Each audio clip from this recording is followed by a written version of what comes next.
Immigration is a major topic for every election. Florida also the center point for all the debates. Yeah, from Florida-funded migrant flights to Martha's Vineyard to the ongoing border battle between the governor and the president. Tonight, we are asking lawmakers about the politics of this growing human crisis. Fox 4 Investigates Katie Legrone and photojournalist Matthew Apthorpe join us with a political response to our special series, Landing in Florida, in depth on immigration. When it comes to the politics of illegal immigration in Florida. Do you believe that something more needs to be done to control our borders? Florida Senators Chevron Jones and Ana Maria Rodriguez walk traditional party lines. I believe that Florida should be a state that welcomes individuals with open arms. Jones is a Democrat representing parts of Broward and Miami-Dade counties. Rodriguez, a Republican from Miami, whose district also includes the Florida Keys. I don't agree with the overall policy of having an open border and letting everyone in. So many migrants on scene. So we showed them our recent findings from the Keys, the state's main seaside point of entry, where our cameras caught the round-the-clock response to migrant landings on shore. In the last 24 hours, we've responded to 11 different migrant landings throughout the Florida Keys. In just 24 hours? In just 24 hours. And interdictions at sea. It's the most I've seen since I've been here.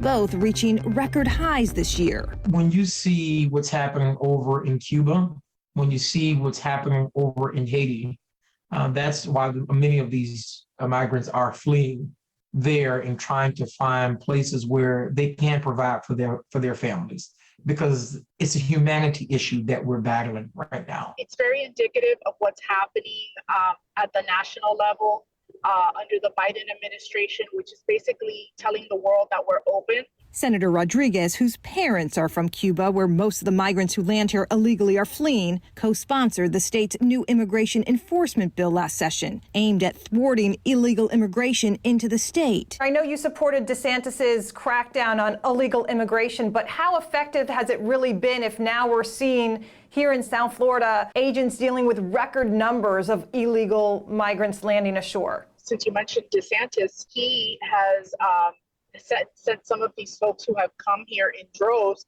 to other parts of the country. She's referring to the governor's controversial migrant flights to Martha's Vineyard back in September, when Florida paid to fly nearly 50 migrants out of Texas, then abandoned them on the elite Massachusetts island. So do you think that it was a good use of Florida taxpayer dollars to transport migrants from Texas to Martha's Vineyard? I think that again, sharing that responsibility with all the other states is a good idea. I'm not asking you that question, Senator. I'm asking you, should we have paid for it? I think that states who are on the border, like Florida, Texas, Arizona, and so forth, should also spread that responsibility to other states. So yes, I think that they need to do that. Any crackdown on illegal immigration is going to be received with a critical view from various sectors, including Democrats like yourself, but at some point, does a crackdown need to happen? You can enforce the law.